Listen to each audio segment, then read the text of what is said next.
Hello and welcome to episode 269 of Growth Marketing Toolbox. I'm your host, Nicholas Scalise, and today's guest is Rishi, the Shopify Product Page Guy. Rishi is hyper specialized because he works on just one page on your website, your product page. In other words, he's laser focused on converting skeptical first-time buyers for direct-to-consumer brands. And today he'll be sharing some of his very best insights as to why product pages matter and how you can optimize them. Rishi, thank you so much for joining me on the podcast. How's everything going? Everything is going really well, Nicholas. I'm honored to be here today. And I'm not going to just share a few of my ideas. I'm actually going to share everything. And Wow. I really want to deliver as much value as I can to your audience. I'm very excited.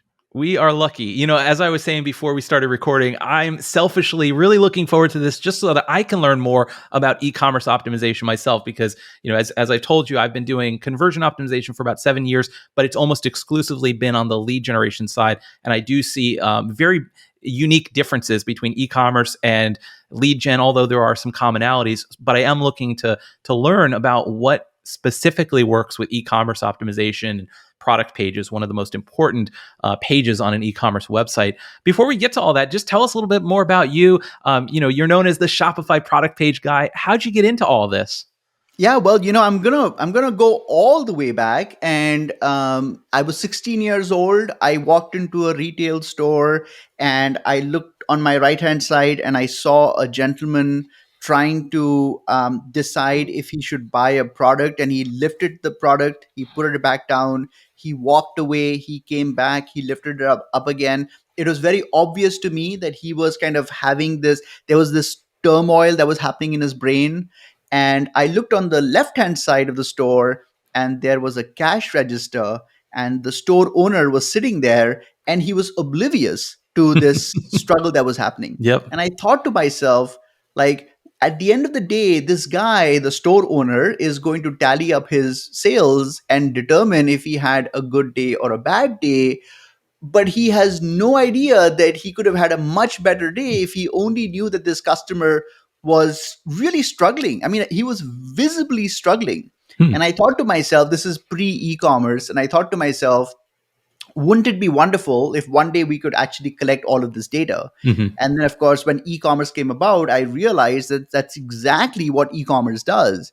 And when I started off, there was this hyper focus. Who knows how it got started? But somebody decided, in 2005, someone decided that, having a conversion rate of 2% was a really good conversion rate. I And so remember what that. would happen is that I would talk to companies and they would say, our conversion rate is 3%. That's way better than 2%. So I think we're set. Yeah. And the question that I always thought about was that what's happening to the 97% of people that aren't buying? And so I hyper focused on the people that weren't buying because I knew at some point it was something we couldn't avoid. We couldn't continue avoiding as marketers. And Yeah. really now we're at a stage where it's something that brands are very concerned about. And so, that's, it makes sense.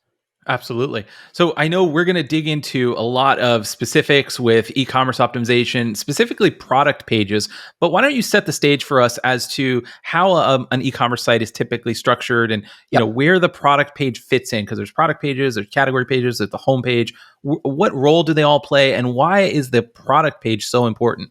Yeah, that's a really good question, and it's an evolving scenario. I've been doing this a long time, so I know that 10 years ago, most brands were bidding on traffic and bringing that traffic to a category page or their homepage. Or the homepage, yeah. That's right. But with the advent of and Google has rebranded the term quite a bit, but they used to call it product listing ads, and now they just call it Google ads. These ads where when you're looking for a vacuum cleaner, it's not the text ads, but the tiles of images that are with the images right below the search box. These are all paid spots. And the reason why Google prefers them and consumers clearly prefer them is because it is a visual representation of the product I'm searching for. So if I'm searching for a curling iron, I don't really want to read an ad that says, we make really interesting curling irons. I want to see an image, even though it's a small image, but I want to see an image because I could just visually from an image make out of the 10 items or the 5 items that are listed, which one is most relevant to me. Mm. And then what happens is from a mechanics perspective, when you click on it, it takes you to the product page. Now you could do some fancy programming and violate some of Google's rules by kind of redirecting them from the product page to the category page, but Mm. really 99% of the time, the consumer is going directly to your product page. Mhm. And one of the mistakes that brands make is that, and if you think about it from the buyer's perspective, the journey is I had a need for a new curling iron. I did a Google search for it.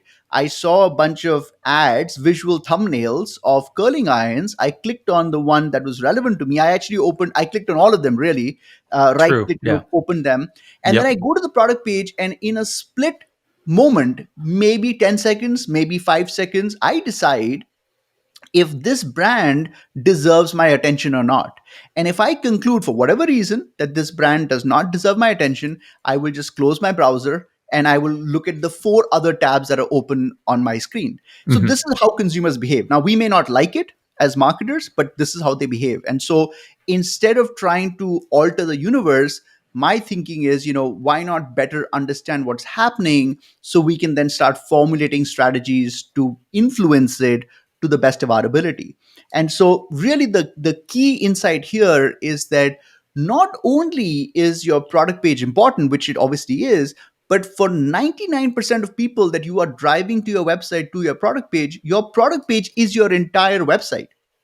One of the mistakes that I see a lot of brands make is that they will have a really really good video on their homepage that is a really good demonstration of who they are as a brand and Mhm. all the wonderful things they do.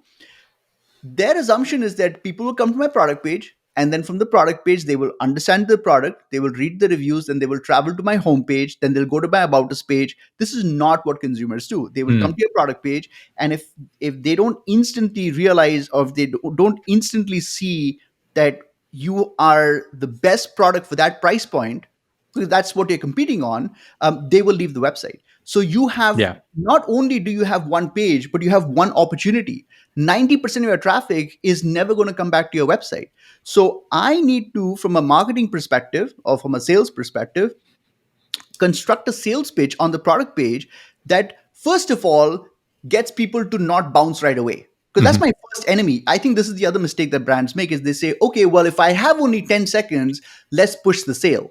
Well, that's a Right. wrong thing to focus on. What if you have just 10 seconds, use the first 5 seconds to prevent the user from not rejecting you right away. And so we have lots of clever copy techniques that we use to prevent the user from doing that. So for example, we would have a headline that says curling irons aren't created equal. Now, what Mm. happens is that I've infected your brain with a doubt, because you've got 4 other tabs open and you're looking at you're kind of like in a promiscuous state. You don't have a relationship with any one brand. You couldn't care less. You just want the best brand for your Yeah. dollar. Now, by saying that all curling irons aren't created equal, I'm basically telling you that you can leave us, but just keep in mind we're not all the same. Right. You'll Well, never know what it that's is right. that's And the different challenge, unless you stay and read. that's Yeah. exactly right. And what we've Mhm. also done is that headline actually forces the user to, we call this slippery slide.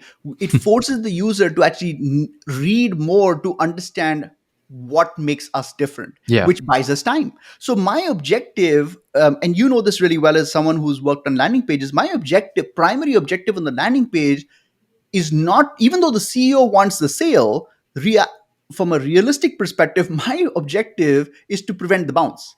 Yeah. Once I've prevented the bounce, I can use that equity to build a little bit of trust, which gets the buyer to spend a little more time with us, and which I can then build on that by through a compelling sales pitch, and then I can take them from discovering my website to having spent 7 minutes on my website. And what I can tell you from a data perspective, because I know your audience are interested in the data, what I can tell you is that someone who spends 7 minutes on a page is 20 times more likely to buy Wow. Mm. versus someone who spends 2 minutes on that page. Mhm. So a it's really about engagement. You Yeah. cannot get the sale if you don't get the buyer to engage with you.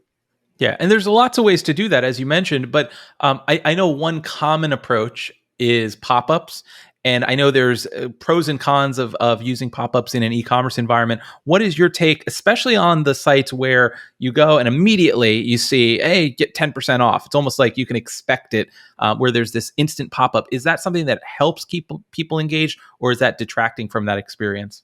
So it's something that I've done a lot of thinking around. So imagine if you were looking to buy a vacuum cleaner and you did a search and you saw an ad, you clicked on it and you got to the product page, and the first thing you did was you saw a pop-up that said, "Hey Nicholas, here's a 10% off coupon." Now, first of all, who in their right mind wouldn't want that discount?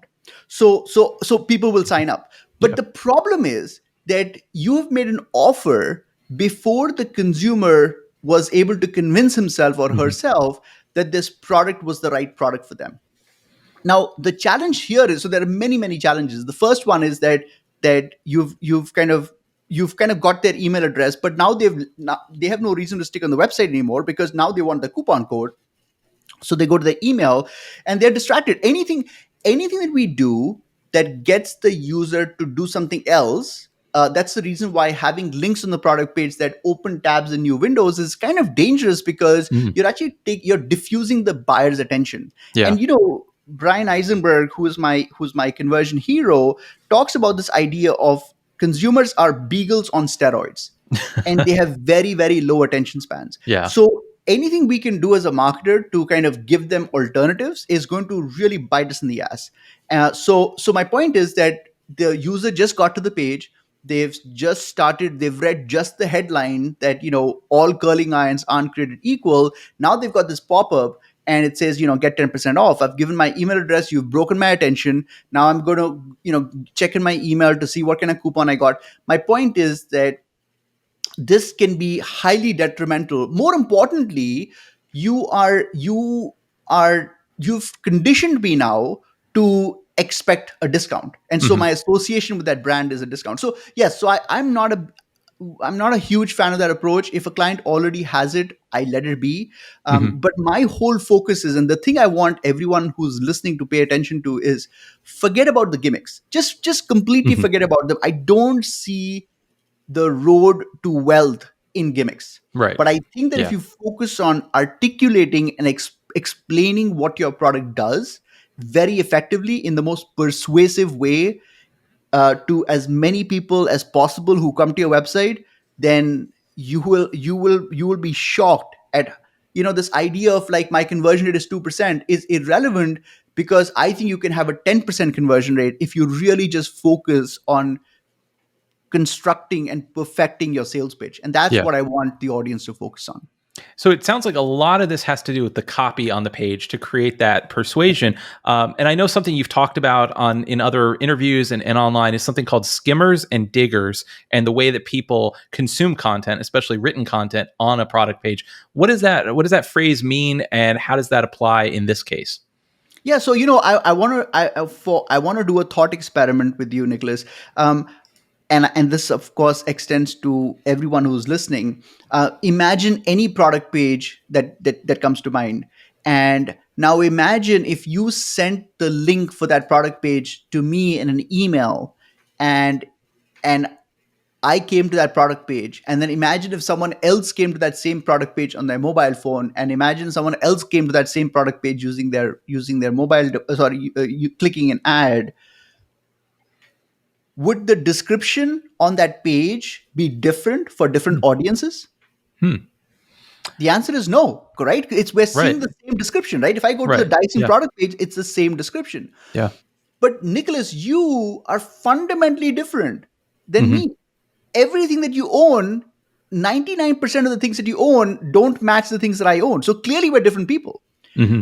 So what I think is happening is that some marketer somewhere decided that there is a perfect description that works for all the audiences for my product. And I think that marketer is delusional, Mm. because it is impossible.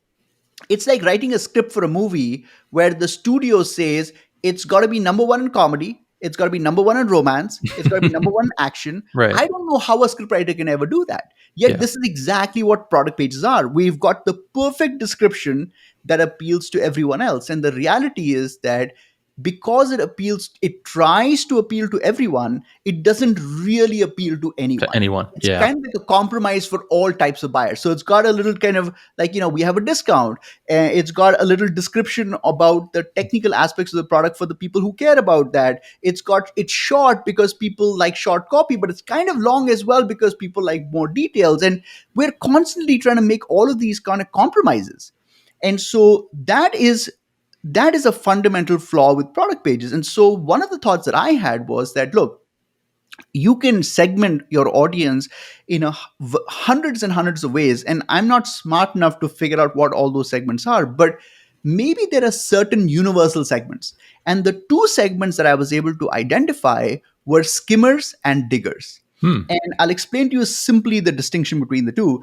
A skimmer is someone who prefers a really quick, short, and to the point description about something. So whether it's a SaaS software, whether it's legal advice, whether it's what restaurant to go to, they want like, give me a quick recommendation. They also tend to, and by definition, because they want a quick recommendation, they're going on less information, right? Because if it's a one line description, it's less information, which means by definition they are also more trustworthy. They're less skeptical. Diggers are exactly the opposite. They want a lot more information. So if I would have come to you and say, a digger would come to you and say, give me a recommendation for an Italian restaurant, he or she would kind of pepper you with a bunch of questions. They want to understand like what makes them special, how long have they been around, how many dishes do they have. That's what a digger will do. They want a lot of that information, and by definition, by asking you all of those questions, they're kind of also expressing they're a little skeptical. It's not like skeptical is a negative term. It's just that they want to be more informed. Right. And not unfortunately, but that the process of interrogating this way can come across as being skeptical. So when I think about these two audiences, they're fundamentally different audiences. How do we reconcile? How do we satisfy both of them on the same product page? And this is a real design problem, right? How do you do it? Because the digger wants a 10 paragraphs worth of content, and it's not just the length of the content. They want a specific type of content. They want to understand the components of your machine. They want to understand how much you spend on research and development. They want to understand all the geeky stuff, that a skimmer would be like, just shoot me now kind of Get to the point. Yeah. Crap. Right. So these are very different types of audiences. And so we've invented a mechanism, and maybe in the show notes, I can send you a link for that Absolutely, article. yeah. We've invented a mechanism where you can actually satisfy both of these audiences on the same product page. And it's so there's a very specific way of doing it. The point I think I want to communicate to the audience is that it needs to be done. You cannot continue trying to create a description that works for multiple audiences at the same time. It's just not possible. Interesting. So, okay, because I know there's some approaches where they would say, well, you need to have separate pages for the different audiences. That's very common in like lead gen, landing page optimization. If we're only using paid traffic, because we can say this is the audience that is specifically looking for this, so send them to this page, which might be a shorter version for the skimmers, for instance. But with e-commerce, I don't know, is that not as applicable, and therefore you need to try to make a single page optimized for the different audiences versus having a completely separate product page for different audiences? That's a really, really good question. So there are two answers to this. Number one is that from a technical perspective, a lot of shopping cart platforms won't even allow you to have multiple pages for the same SKU. That's number one. But actually, there's a more compelling reason not to do that, which is that if you are trying to determine to place Nicholas in the digger bucket and to place Rishi in the skimmer bucket, you are making an assumption about Nicholas and Rishi. Right. And I believe that the way consumers behave is situational. I could be a skimmer in terms of how I behave on ads, but I could be a digger when I'm actually buying a product where I'm pulling out my credit card. Interesting. You may be a digger for certain topics that you're geeky about, but actually a skimmer for some other products that you don't care as much. If you're buying detergent or whatever, you might not care as much. Mhm. So I think that the complexity that you get from saying, okay, let's create two entirely different pages for these audiences, and let's figure out at the top of the funnel who we're going to place where. Mhm. I think it's very hard to know that person, or their behavior at that stage. So my Right. approach is to create the content for the skimmer itself. So the Okay. product page should be very simple and short, but in that description itself, add links. And we like to kind of use a specific button. We call it the whole story. And the Hmm. idea is that so basically you come to a page, you come to a curling iron product page, and you read a description that's actually been designed for a skimmer.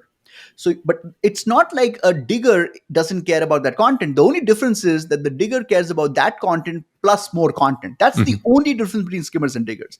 The skimmer would read those 2 sentences or 4 sentences and say, okay, this is what I was looking for. It checks all the boxes, I'm going to buy. The Mhm. digger would read those 4 sentences and say, this is great. What more can you tell me? Mm. So we strategically place a button called the whole story. Now there's actually a lot to it. It's not just adding one button. We actually place the button at multiple locations on the product page. So in the show notes, I will link to an article that actually talks about that. Okay. But Mhm. for the purpose of a person listening to this right now or watching this right now, think of it as we've created a mechanism. That's all we need to worry about. We've created a mechanism for a digger. All I want to do is I want to create a mechanism for someone who's a digger to raise their hand up and say, I am a digger. Because the moment I know that, I can now serve them different content. So Mhm. what we do is when you click on, the whole story, for example, we will show a light box pop up. On mobile, it's full screen. On desktop, it takes, it's like 60% of the width. And it's a super detailed explanation Mm. for that product. So but we don't, the skimmer would never click on it. Right. So we haven't burdened the skimmer with that extra content, but we've given this extra content for the digger. And we've noticed like a 30% improvement in Wow. conversion rates by Mm. simply giving those two paths. And it totally logically makes sense because these are two different types of buyers, and we cannot combine the content into one block. So we Yeah. just give two different paths, and the diggers are satisfied, and the skimmers never discover that button because they don't want to click They that don't button. even care. That's They don't brilliant. even Yeah, because I was worried that what you were getting at was, well, let's just add more content to the page. And then you have this really long page where it's just everything and the kitchen sink all thrown in together. But I think your approach of having a button that opens in a light box is brilliant. Like you said, only the folks that are interested are going to click it. And the other cool thing is you're not redirecting them to another page, because That's right. how important is it to keep them on that product page? Very important. It's very important. We talked about the fact that they have very fragmented attention. We don't want to do anything that takes them away from it. Yeah. And the good news is that even if a skimmer were to accidentally click on that button because they're like, oh, what the heck's this button? They'll just close the pop-up. So it Mhm. doesn't really hurt their experience at all because they're not being redirected to some other page. But for a digger, it's like, wow, it's like, and I think a good analogy is to think about people like when I go to Wikipedia, or go to Reddit, people can spend hours on Reddit. Yeah. Those are diggers. Those Mhm. are diggers. No skimmer in their right mind would ever spend hours on Reddit because it's Right. just torture for Yeah. them. So let's figure out a way to satisfy both of these groups. And, as far as the design solution for it, like, I think a good marketer can come up with a better design solution. Let's Mhm. not worry about the design. I think we need to think about the problem set. So the Mhm. problem set is that we have these two distinct audiences, and we need to figure out a way to communicate to both of them. You can design it however you want, but if you need to satisfy those two groups. Yeah, That's all that's I'm smart. saying. Yeah, the copy is much more important than the design. That goes Exactly. across the board. So I want to get into your approach for building an actual product page. I know there's a lot of different approaches out there. Some people look at it as, well, there's collections of little elements, and it's sort of like a Lego toy set. You just pick, I need my product review, and I need my headline, I need my buy button.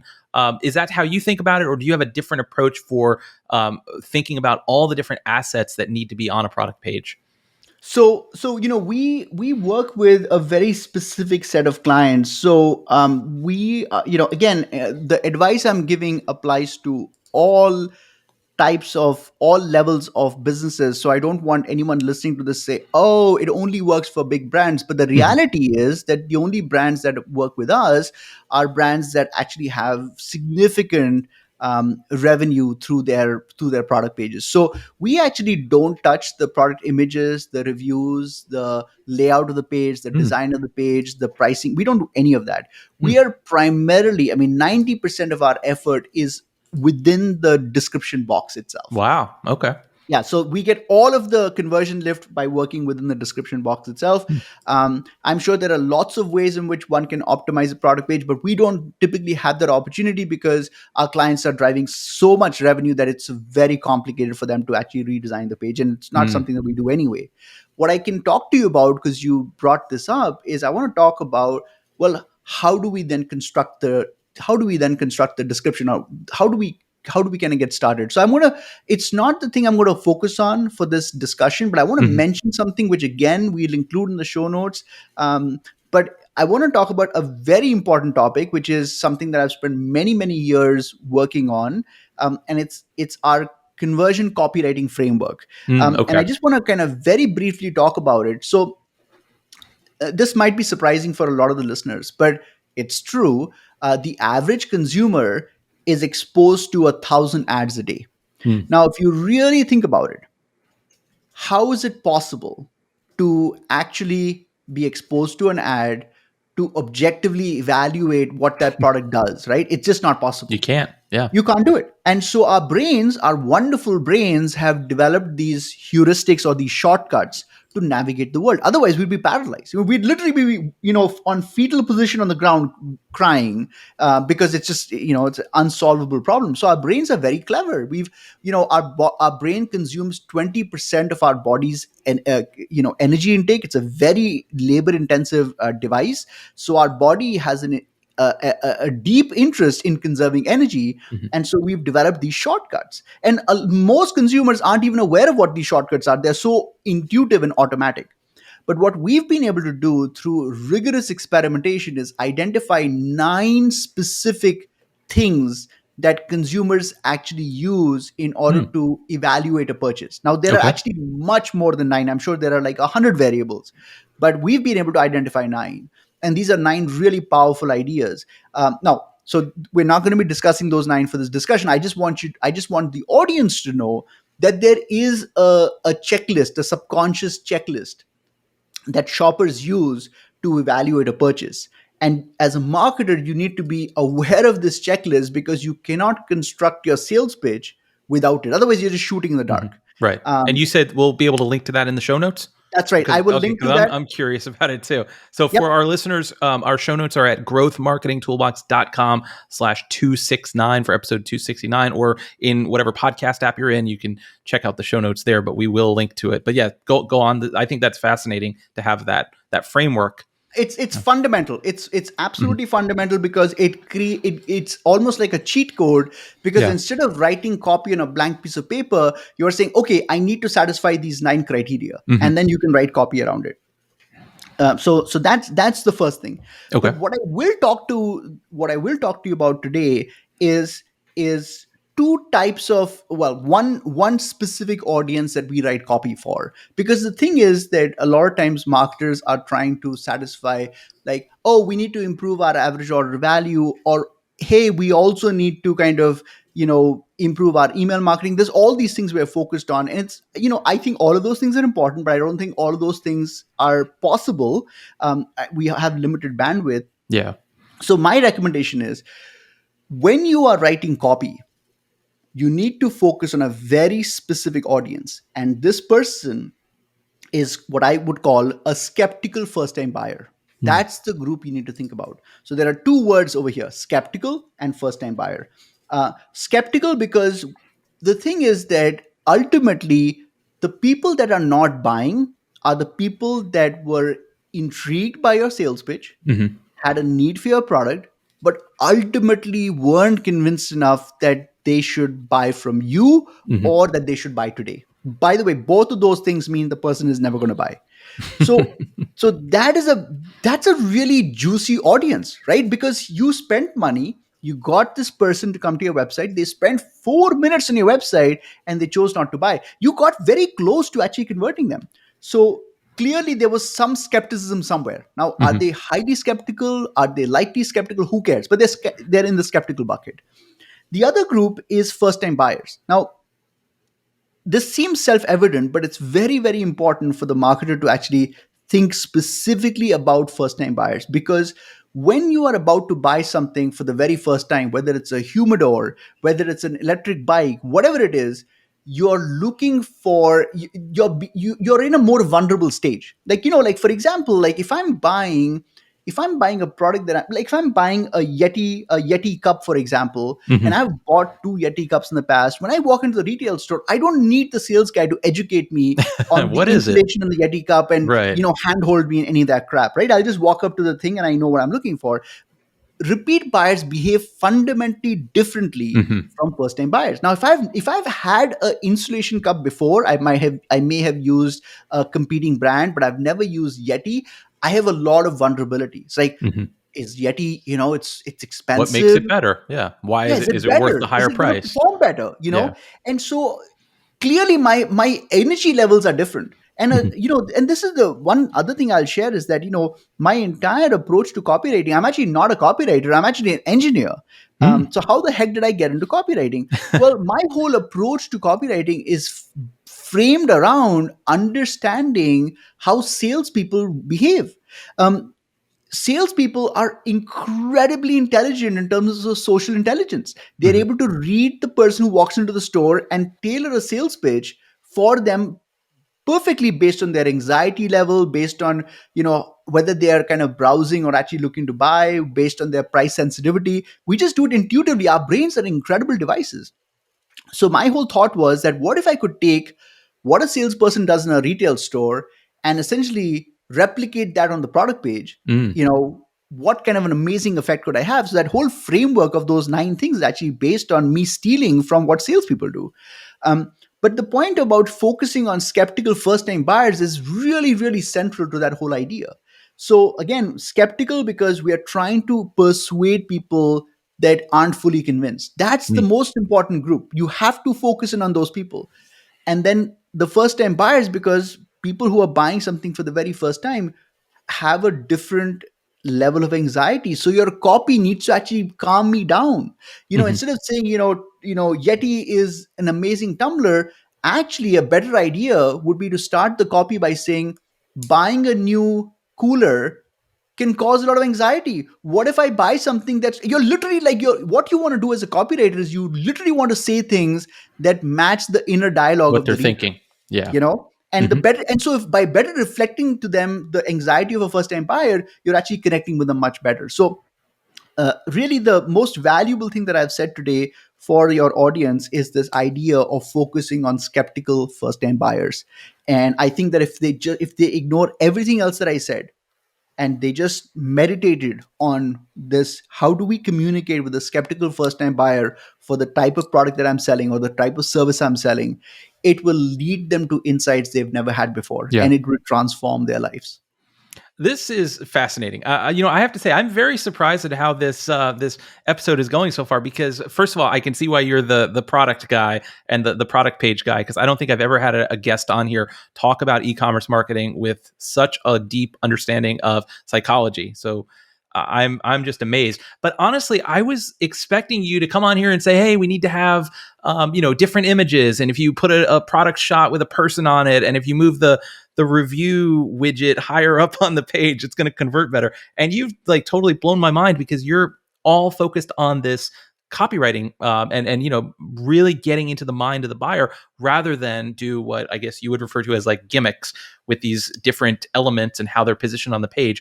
Maybe dig into that a little bit more, because I think there are listeners that might be listening to this thinking, what if someone doesn't even read the product description? Like, isn't it the reviews that matter? Isn't it the images that matter? Isn't it the positioning of my headline that matters and where I put the buy button? Does that stuff really not matter as much as the copy on the page? That's a beautiful question, and I'm glad you brought it up. And I actually want to get into this. I think this is a very important topic. So there are two things I'm going to say over here. Mhm. Uh, Number one is that if you are a marketer, and you're driving paid traffic to your product page, and the shopper does not read your description, shame on you. You have failed at your job. Number one. Interesting. I like that. Number Yeah. two, number two is I want to talk to these marketers and ask them. It's very easy to objectively say, well, who reads the description? That's a wrong question. Mm. A better question is, how many times have you, Nicholas or Rishi or Jessica, whoever's listening to the podcast, made a purchase for a product and not read the description? I Mm. want to understand who's buying products without reading descriptions. Now, that's point number two. Number three is that what they might say is that, well, we've surveyed our customers and we've actually asked them, do you want us to increase the description or make it shorter? And 85% of them said that make it shorter. Mhm. Now, I would say you're drawing the wrong conclusion from the Mhm. wrong question, because I could ask that same question about my prices. What do you think about my increasing my prices or reducing my? Of Right. course, everyone's going to say reduce your prices. Right. Number Yeah. two is that maybe they're saying you should reduce your description because your description sucked, right? I mean, I have no problem spent binge watching 20 hours of Netflix. So the timing or the length of the content is not the problem. The Yeah. quality of the content is what people are complaining about. Mm.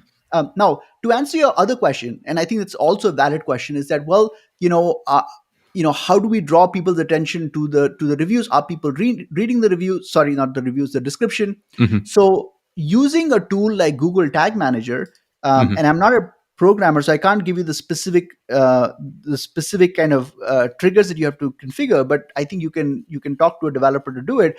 You can actually, for both mobile and desktop, create a trigger for people that scroll to the description section, and you Mhm. can actually start a timer to see how long they spend in that section. Mm. So you're doing two things. Number one is, are people actually discovering the description content?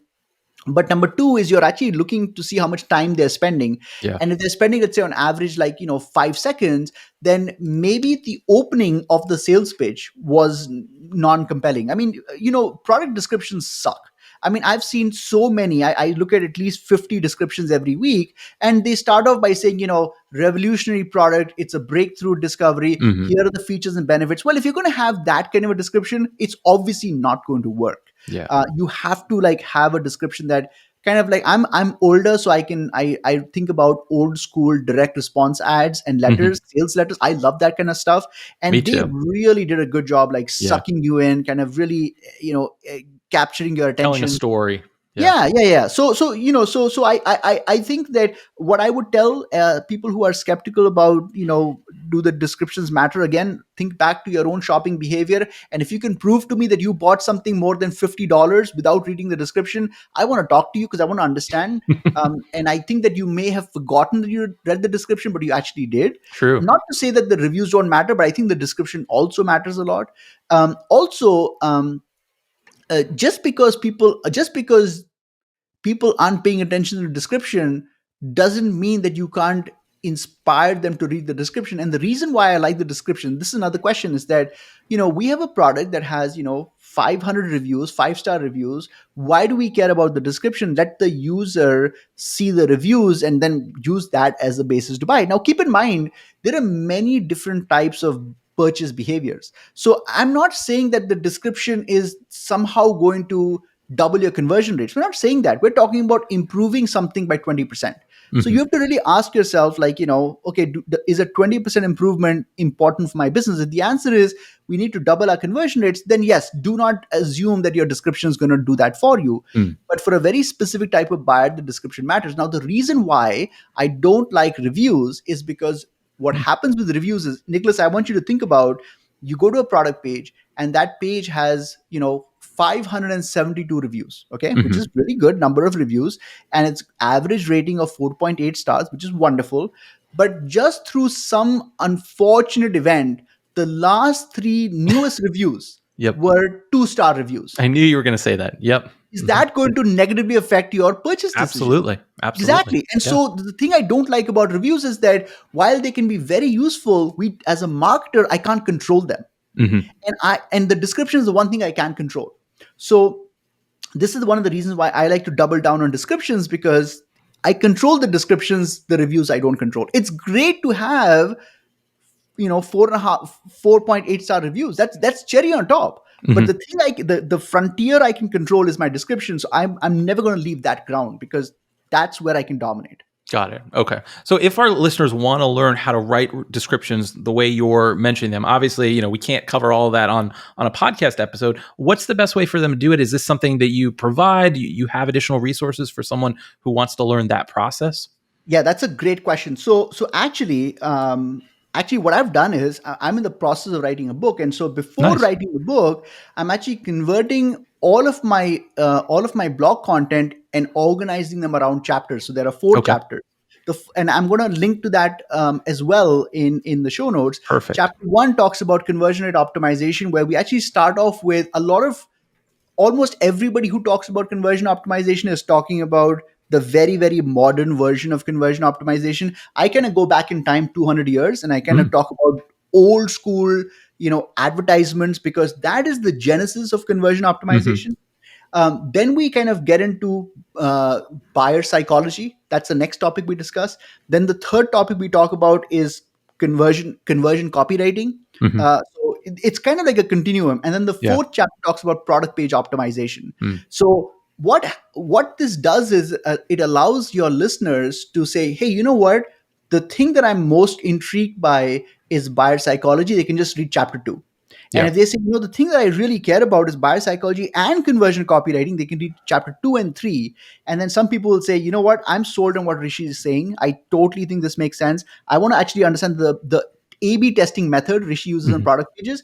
That is available in chapter number 4. So I'll include the link for chapter number 1, 2, 3, and 4, so you can share it with your audience as well. Fantastic. Yeah, this is one of those episodes where you don't want to miss the show notes. So definitely check out growthmarketingtoolbox.com/269 to get those show notes. Rishi, before we wrap up, is there anything I didn't ask you? Any final point that you want to get across to our listeners?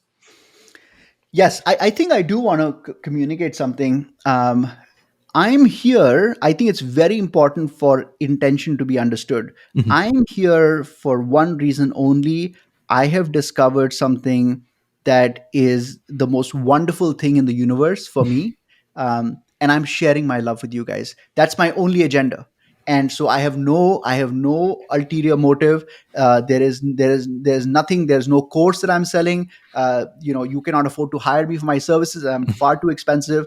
But the thing I want to do is I just want to pour my heart into it, because it's given me so much pleasure and Yeah. it's given me so much joy. And if I can get one person whose mind I can open into exploring this, I'm not saying that the things you've learned aren't useful. They're wonderful things.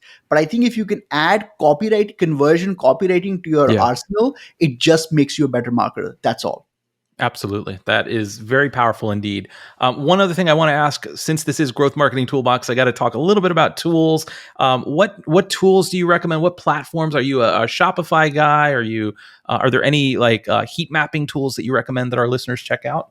Yeah, so I think the one tool that, yes, we are primarily working with Shopify merchants, but the principles apply to any kind of Hmm. retailer.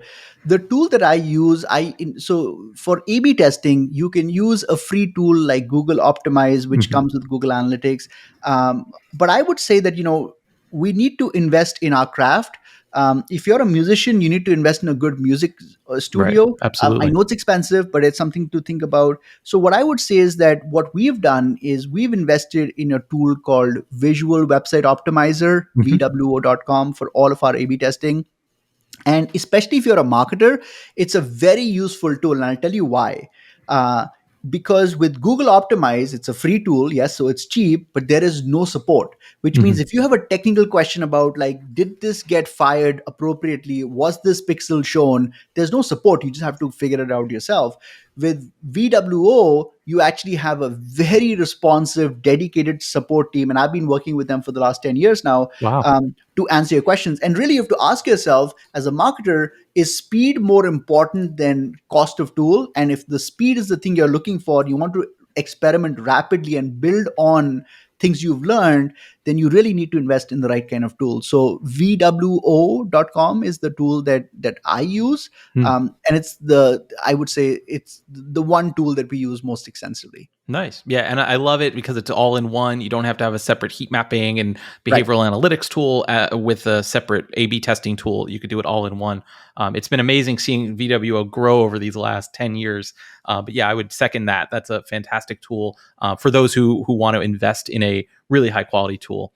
Correct. Well, Rishi, this has been amazing. Tell us, where can our listeners connect with you on social media? I know you're active on Twitter. I think that's how we first connected. That's right. And also tell us where they can find your blog. Sure. Yeah. So So here's what I would say. I'd say a couple of things. Number one is that I'm fairly active on Twitter.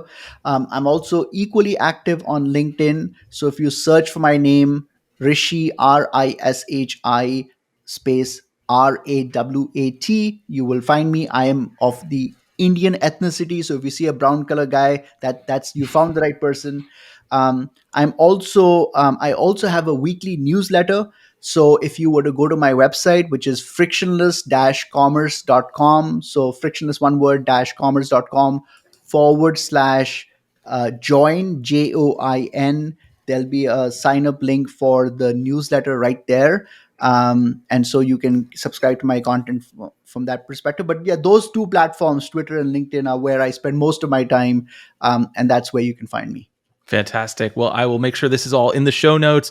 Rishi, thank you. You have truly been one of my favorite guests. I think you've shared so much insight. This you should be charging for all this. So to give it away for free on this episode is really a blessing. I know we're going to get a lot of great feedback from this episode, and hopefully we'll have you back on the show in the future. So until then, I hope you have a fantastic rest of your day.